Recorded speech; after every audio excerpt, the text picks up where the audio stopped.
O Senhor esteja convosco. Ele está no meio de nós. Proclamação do Evangelho de Jesus Cristo, narrado segundo São Marcos.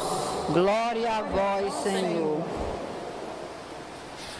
Naquele tempo, Jesus se manifestou aos 11 discípulos e disse-lhes: Ide pelo mundo inteiro e anunciai o Evangelho a toda a criatura. Quem crê e for batizado será salvo. Quem não crê será condenado. Os sinais que acompanharão aqueles que crerem serão estes: expulsarão demônios em meu nome, falarão novas línguas, se pegarem serpentes ou beberem algum veneno mortal, não lhes fará mal algum. Quando impuserem as mãos sobre os doentes, eles ficarão curados. Depois de falar com os discípulos, o Senhor Jesus foi levado ao céu e sentou-se à direita de Deus. Os discípulos então saíram e pregaram por toda parte. O Senhor os ajudava e confirmava a sua palavra por meio dos sinais que a acompanhavam. Palavra da salvação. Glória a vós, Senhor.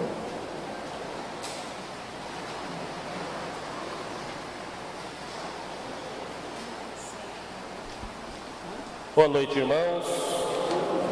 Hoje celebramos a festa de São Marcos Evangelista. Em nossa arquidiocese temos uma paróquia dedicada a São Marcos. Fica lá na Ceilândia Norte, no P Norte. Eles estão em festa.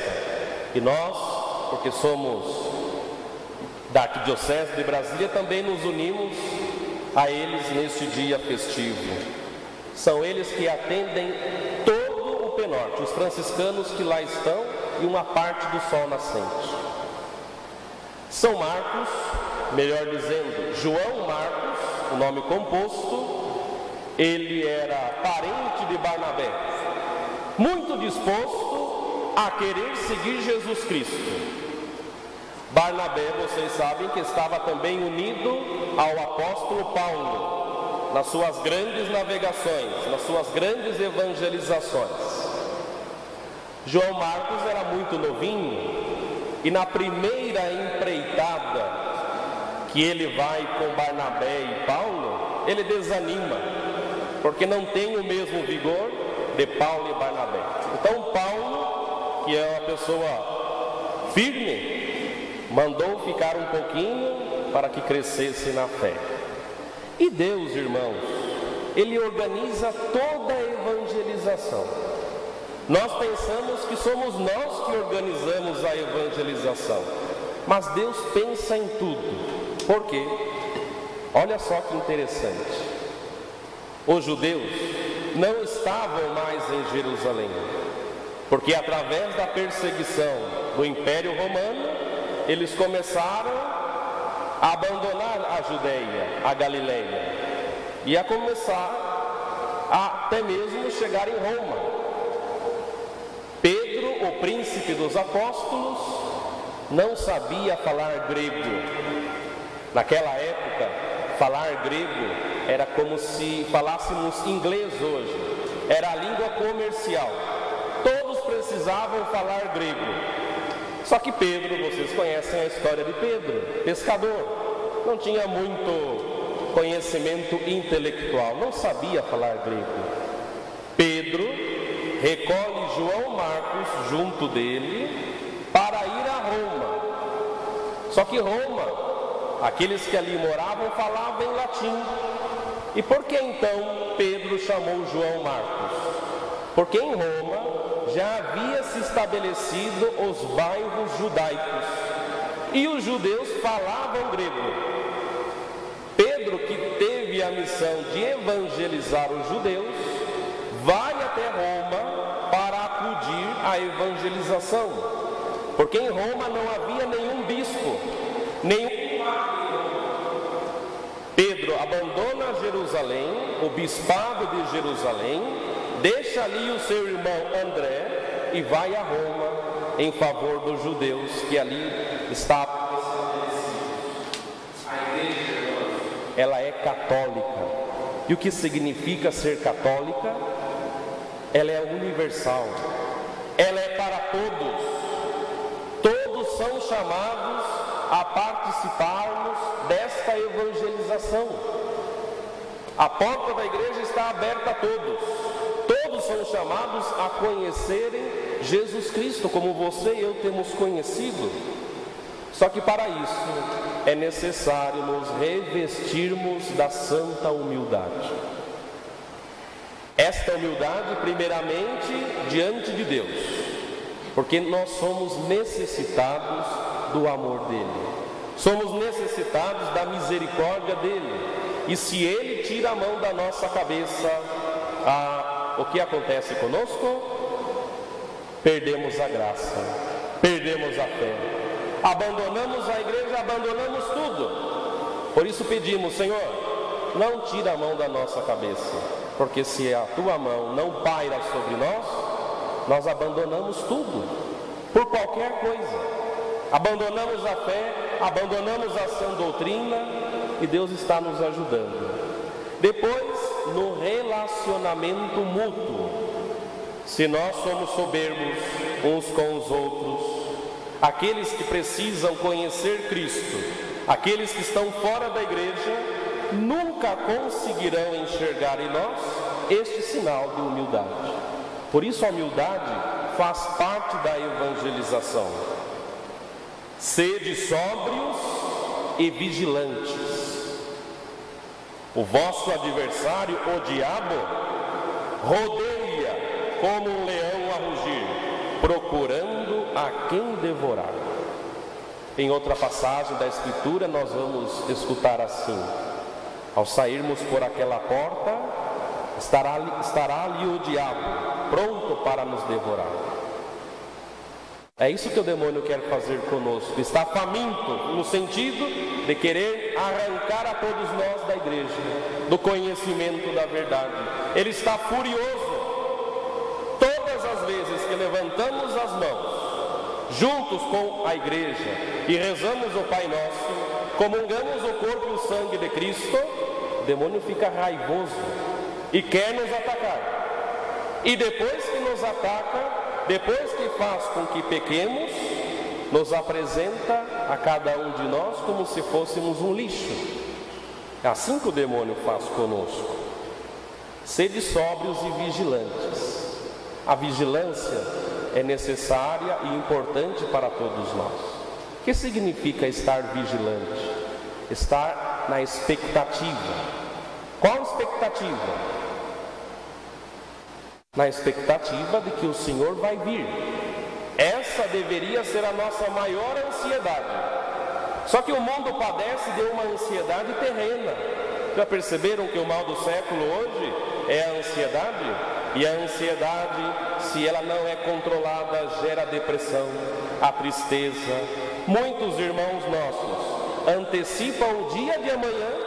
Não existe o dia de amanhã para o dia de hoje. E sofrem. Talvez nunca irá acontecer aquilo que estão pensando, mas já estão sofrendo.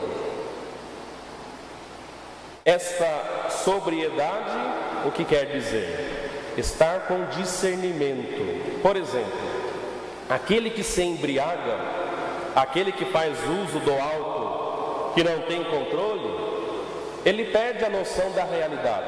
Já não sabe o que está dizendo, o que está falando. Talvez usa do alcoolismo para expressar alguma coisa porque é muito tímido, ou para esconder algo, ou simplesmente para refugiar-se. A sobriedade no uso do celular. A sobriedade quando estamos nos alimentando, dormindo. Tudo tem que ter uma dosagem, uma temperança. Se nós nos inclinarmos sempre para o alcoolismo, as drogas, a sexualidade desenfreada, ou querer ficar dormindo o dia todo, perdemos a oportunidade de quando Cristo passar e não contemplarmos a sua passagem. Pois bem, vocês também sabem que Pedro, não sabendo falar grego, João Marcos, ele escreve o Evangelho de Marcos, o segundo Evangelho. Nós podemos dizer que este Evangelho é o Evangelho de Pedro, porque Marcos está ali como tradutor, como aquele que reúne para fazer a tradução de Pedro. E Pedro, que é o príncipe dos apóstolos, nos indica algo muito importante hoje. A missão, ela é dada aos apóstolos. São eles os encarregados de irem a todos os cantos do mundo para pregarem o Evangelho. Eu não posso me intitular apóstolo, missionário, bispo e querer sair por aí anunciando o Evangelho.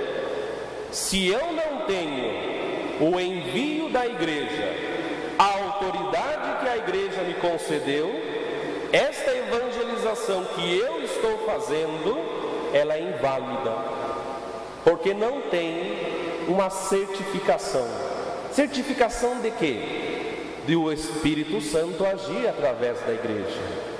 Todos nós, então, estamos ligados à igreja através do cordão umbilical, da evangelização. E vamos imaginar o nosso país há 500 anos atrás.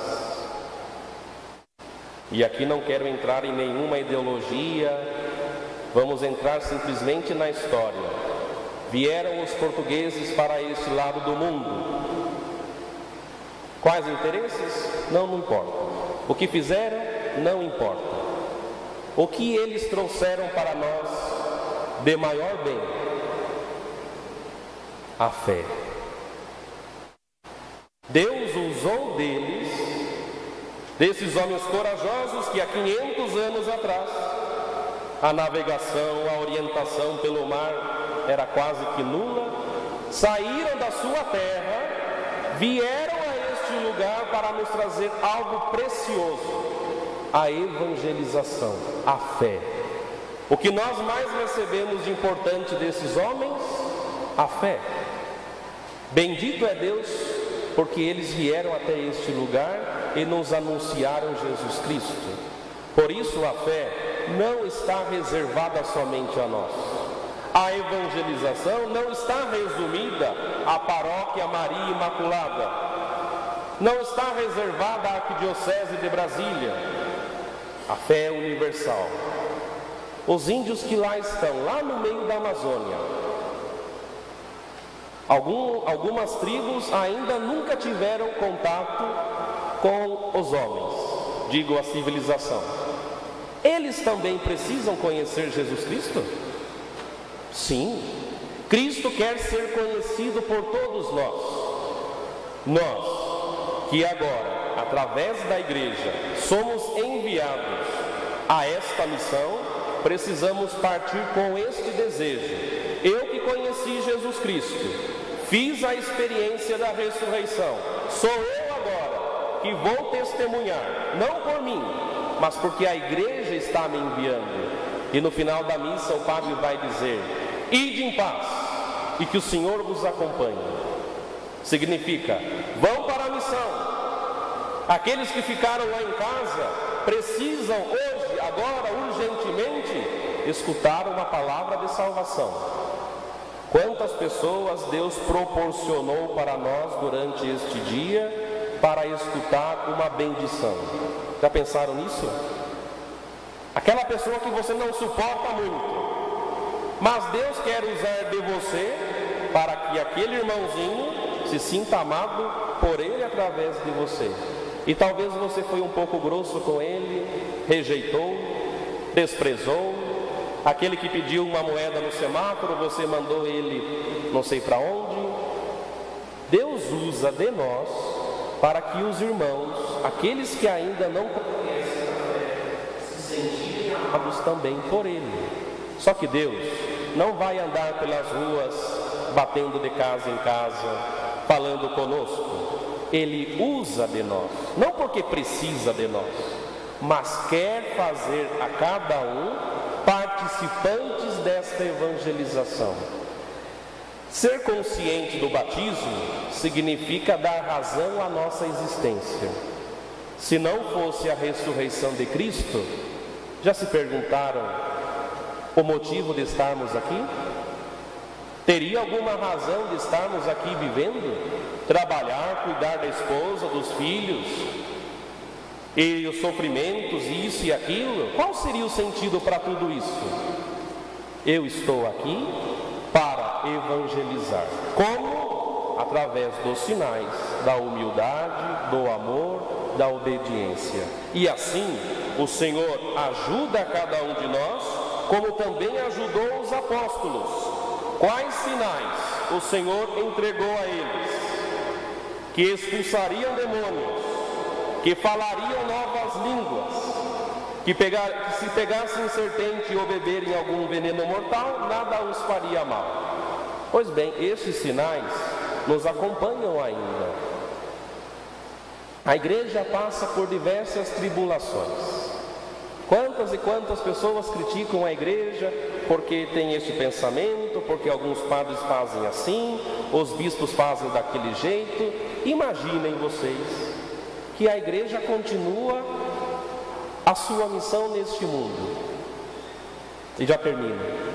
Quando Napoleão, é sempre muito importante estudar a história, não se deixar ser iludido pelo que diz a mídia ou tantos lugares que não nos dá a fé. Quando Napoleão invadiu toda a França, ele prendeu o arcebispo de Paris e disse assim: nós vamos acabar com a Igreja Católica. E o arcebispo deu uma risada meio irônica.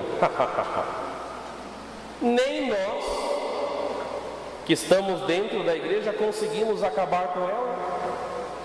E você, quem pensa que é para acabar com a Igreja Católica? Todos aqueles que eram contra a igreja, que falaram contra a igreja, contra Deus, o que aconteceu com eles? Estão todos mortos. E a igreja persiste entre nós, porque é uma dádiva de Deus, porque é um sinal de Deus para nós, irmãos. Portanto, estar unido à igreja significa fazer uma adesão à fé que dos apóstolos nós recebemos. Nós não temos mais fé do que os apóstolos, porque a fé que nós temos, nós recebemos dos apóstolos. Foram eles os primeiros a testemunharem a ressurreição de Cristo. Por isso o Círio Pascal nos presidirá durante 50 dias. Quer dizer, a presença do Senhor ressuscitado nos ajuda na missão. Todas as vezes que olharmos para esta vela grande, o Círio Pascal, possamos meditar e pensar assim: Cristo ressuscitou. Verdadeiramente está ressuscitado e está na sua igreja santa, católica, apostólica, romana. Louvado seja nosso Senhor Jesus Cristo.